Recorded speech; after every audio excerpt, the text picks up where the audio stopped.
So ఇంతకుముందు క్లాస్లో ఏదైతే ఇమేజ్ థీరం గురించి చెప్పామో ఇప్పుడు ఫూట్ ఆఫ్ పర్పెండిక్యులర్ థీరము, ఈ రెండు థీరమ్స్లో ఒక్క క్వశ్చన్ ఖచ్చితంగా మనం ఎగ్జామ్లో రాస్తాం, సరేనా? సో బాగా అబ్జర్వ్ చేయండి. If Q H comma K is the foot of perpendicular from P x1, y1 అంటే ఈ పాయింట్ యొక్క ఫూట్ ఆఫ్ పర్పెండిక్యులర్ ఇది, సరేనా? అంటే ఈ పాయింట్ నుంచి ఒక పర్పెండిక్యులర్ డ్రా చేస్తే దాని ఫూట్ లో ఉండే పాయింట్ ఏది, QH కమాకి, సరేనా? ఏ లైన్ పైన ఫూట్ ఆఫ్ పర్పెండిక్యులర్ ఉంటుంది, AX plus BY plus C equal to 0. Then prove that H minus X1 is to A. Is to A అన్నా డివైడెడ్ బై A అన్నా ఒకటే. K minus Y1 is to B అన్నా divided by B అన్నా ఒకటే. Next ఇదన్నా ఆ తర్వాత ఇదన్నా ఒకటే.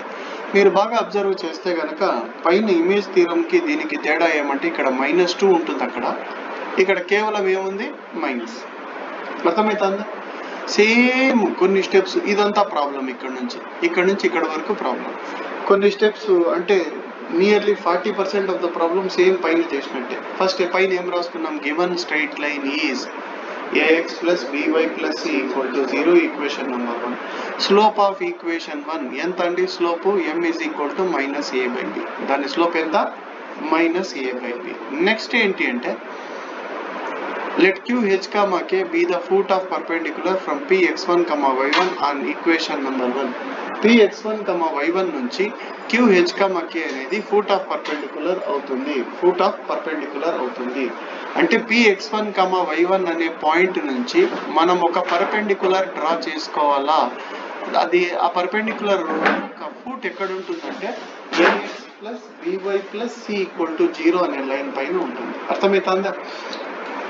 బాగా గుర్తుపెట్టుకోండి, P అనే పాయింట్ నుంచి ఇలా ఒక లైన్ డ్రా చేస్తే అది పర్పెండిక్యులర్ అవుతుందా, అవ్వదు. ఎందుకు అంటే కరెక్ట్గా 90 degreesలో డ్రా చేయాలా, అప్పుడే అది ఏమవుతుందంటే పర్పెండిక్యులర్ అవుతుంది, సరేనా? సో P అనే పాయింట్ నుంచి నేను ఇక్కడికి ఒక పర్పెండిక్యులర్ డ్రా చేశాను. ఆ పర్పెండిక్యులర్ కొంతమంది కిందికి తెస్తారు, తేకూడదు, కరెక్ట్గా ఇక్కడికే ఎండ్ చేయాలి. దాన్ని ఏమనుకోవాలంటే క్యూ దేని మీద ఉందంటే AX plus BY plus C equal to 0 మీద ఉంది. ఇప్పుడు PQ స్లోప్ ఎంత అంటే 2 పాయింట్స్ ఇస్తే స్లోప్ కనుక్కోవడం తెలుసు కదా, y2 minus y1 by x2 minus x1 అంటే K minus y1 by h minus x1. అర్థమవుతుందా? K minus y1 by h minus x1. ఇప్పుడు ఇక్కడ ఒక స్లోప్ ఉంది, ఇవి రెండు పర్పెండిక్యులర్ లైన్స్ యొక్క స్లోప్స్. ఇది మల్టిప్లై చేస్తే ఎంత రావాలా, -1 రావాలి. ఎంత రావాలా, -1. సో రెండు మల్టిప్లై చేసి ఈక్వల్ టు -1 రాసుకుందాం. ఇక్కడ ఒక మైనస్ క్యాన్సిల్ అయిపోతుంది, A/B ఉంటుంది. ఇక్కడ K minus y1 by B is equal to h minus x1 by A ఆపకి వెళ్ళిపోతుంది. h minus x1 కింద నుంచి ఆపకు వస్తే పైకి వస్తుంది, A పై నుంచి కిందికి వస్తే, పై నుంచి ఈ పక్కకు వస్తే కిందికి వస్తుంది. సో బాగా అబ్జర్వ్ చేయండి, A ఇక్కడ న్యూమరేటర్లో ఉంది, ఇక్కడ క్యాడ్కి వచ్చింది డినామినేటర్కి. h minus x1 డినామినేటర్లో ఉంది, ఆ పక్క వస్తే ఎక్కడికి వచ్చింది, న్యూమరేటర్కి. కాకపోతే ఫస్ట్ ఇది రాసుకుంటాను, తర్వాత ఇది రాసుకుంటాను, ఈక్వల్ టు T అనుకుంటా. అంటే దీని వాల్యూ కూడా T అనుకుంటాను, దాన్ని ఈక్వేషన్ నెంబర్ 2 అనుకుంటాను. ఇదే మన ఆన్సర్, ఫైనల్ ఆన్సర్. కాకపోతే T వాల్యూ ఎంత మనం కనుక్కోవాలి. ఇప్పుడు ఏం చేయాలి సార్ అంటే సపరేట్గా రాసుకో. This is equal to T అనుకో, మళ్ళా this is equal to T అనుకో, సపరేట్గా పక్కన రాసుకో. h minus x1 by A is equal to T, K minus y1 by B is equal to T, సరేనా? h minus x1 is equal to A into T, AT, K minus y1 is equal to BT. ఆలోచించండి. So h is equal to ఎంత అంటే -x1 ఆపకపోతే x1 plus AT, K ఎంత అంటే y1 plus BT. So h, K values వచ్చేసినాయి. h ఎంత, x1 plus AT, K ఎంత, y1 plus BT. కానీ h, K అనే పాయింట్ ఏ లైన్ మీద ఉంది, AX plus BY plus C equal to 0 మీద ఉంది. కాబట్టి Q lies on, capital Q lies on AX plus BY plus C equal to 0. ఆ line మీద ఉంది కాబట్టి ఆ లైన్లో x ప్లేస్లో h పెట్టాలి, y ప్లేస్లో ఎంత పెట్టాలి, K సబ్స్టిట్యూట్ చేయాలి. చేస్తే ఏమొస్తుందో చెప్పండి, AH plus BK plus C equal to 0. కానీ h వాల్యూ ఎంత, x1 plus AT. K value ఎంత y1 plus b t. So substitute చేద్దాము. In the place of H ప్లేస్లో x1 ప్లస్ ఏటీ సబ్స్టిట్యూట్ చేస్తాను, ప్లస్ బీకే కే ప్లేస్లో y1 ప్లస్ బీటీ అని రాస్తాను, plus C equal to 0. A into x1 ఎంత ax1, ఏ ఇంటూ ఏటీ ఎంత A square T, B into y1 ఎంత by1, బి ఇంటూ బీటీ ఎంత B square T, plus C equal to 0. కానీ ఈ మూడు మనం ఏం చేయాలి అంటే ఒక బ్రాకెట్లో రాసుకోవాలి. ఈ రెండిట్లో టీ కామన్ చేసుకోవాలి. కాకపోతే ఈ మూడింటిని నేను ఆ సైడ్కి పంపించేస్తాను. ఈ రెండిట్లో టీ కామన్ చేస్తాను. టీ కామన్ చేస్తే ఏమొస్తుంది సార్ అంటే A square plus B square into T is equal to minus A X one minus B Y one minus C. ఈ మూడిట్లో ఏం కామన్ చేయొచ్చు చెప్పండి? మైనస్ కామన్ చేయొచ్చు. చేస్తే ఈ మైనస్ బివై1 ప్లస్ అవుతుంది, మైనస్ సి ఏమవుతుంది ప్లస్ సి అవుతుంది. సో మనకు కావాల్సింది టీ వాల్యూ, కాబట్టి ఇది ఆ సైడ్కి పంపిద్దాం. ఇది ఆ సైడ్కి పోతే ఏం చేస్తుంది డివైడ్ చేస్తుంది. సో టీ వాల్యూ ఎంత అంటే minus of A X one plus B Y one plus C divided by A square plus B square. ఇక్కడ తీసుకపోయి టీ వాల్యూ సబ్స్టిట్యూట్ చేసేయండి, టీ ప్లేస్లో ఈ వాల్యూ రాసేయండి. అప్పుడు థీరం మొత్తం ప్రూవ్ అయిపోయింది. దీన్ని ఏమంటారంటే ఫూట్ ఆఫ్ పర్పెండిక్యులర్ థీరం అంటారు. అర్థమవుతుందా? నెక్స్ట్ ఏం చేయాలి సార్ అంటే ప్రాబ్లం చేయాలి. ప్రాబ్లం బాగా ఒక్కసారి అబ్జర్వ్ చేయండి. ప్రాబ్లం మీరు బాగా అబ్జర్వ్ చేస్తే మీకు అర్థమవుతుంది. ప్రాబ్లం ఎక్కడుందంటే ఇక్కడ స్టార్ట్ అవుతుంది, చూడండి ఇక్కడ స్టార్ట్ అవుతుంది. Find the foot of perpendicular from -1, 3. అంటే ఫూట్ ఆఫ్ పర్పెండిక్యులర్ కనుక్కోమన్నాడంటే ఏం కనుక్కోమని హెచ్ కామాకి. ఇది దేని వాల్యూ x1, ఇది దేని వాల్యూ y1. x1 ఎంత -1, y1 ఎంత 3, ఏ వాల్యూ ఎంత 5, బి వాల్యూ ఎంత y పక్కన ఎంత ఉంది -1, సి వాల్యూ ఎంత -18 minus.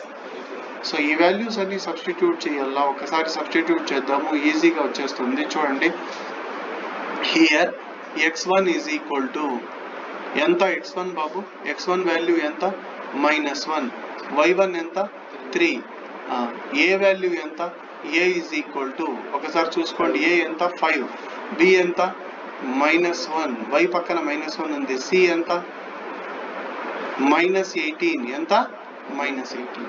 Foot of perpendicular theorem ఎవరికైనా గుర్తుందా చెప్తారా? ఎవరికైనా గుర్తుందా చెప్తారా? H minus x1 by A is equal to K minus y1 by B is equal to minus of ax1 plus by1 plus C divided by A square plus B square. H minus x1 ఎంత -1 కాబట్టి H plus 1 by ఏ ఎంత 5, k plus k minus 3 by B ఎంత -1 minus of ax1, ఏ అంటే 5, x1 అంటే -1, by1, B అంటే -1, y1 అంటే 3 plus C అంటే -18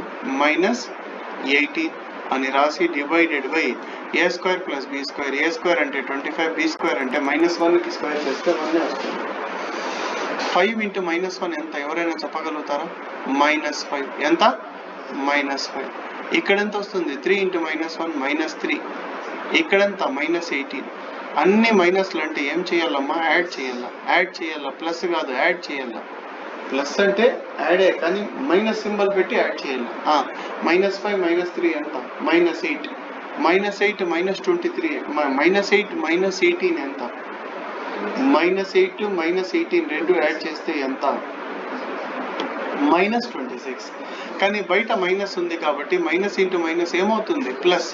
ఎంత వస్తుంది సార్ ఇక్కడ అంటే 26. 25 ప్లస్ 1 ఎంత అంటే 26. 26 బై 26 క్యాన్సిల్ అయితే ఎంత సార్ అంటే 1 వస్తుంది. సో ఇప్పుడు సపరేట్గా రాసుకోండి. H plus 1 by 5 is equal to 1, K minus 3 by -1 is equal to 1. H plus 1 is equal to 5 1 జార్ 5, K minus 3 is equal to -1. H is equal to 5లో 1 పోతే 4, K is equal to -1 plus 3 అంటే 2. ఎంత 4, 2. Foot of perpendicular ఎంత 4, 2. దేని foot of perpendicular -1, 3 యొక్క foot of perpendicular ఎంత అంటే 4, 2.